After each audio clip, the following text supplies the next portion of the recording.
If you're experiencing pending transfers in Gmail, it can be frustrating. Follow these simple steps to resolve the issue quickly. Step 1. Check your internet connection. Ensure that your device is connected to a stable internet connection. A weak or intermittent connection can cause transfers to remain pending. Step 2. Refresh your Gmail. Log into your Gmail account and refresh the page. This can help update the status of your pending transfers and may resolve the issue. Step 3. Clear browser cache.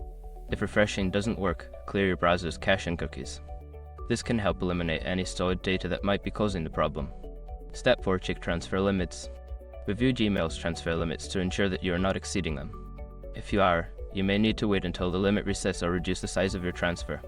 Step 5. Contact support. If the issue persists after trying the above steps, reach out to Gmail support for assistance. They can provide specific guidance based on your account and situation. By following these steps, you should be able to resolve any pending transfers in Gmail effectively.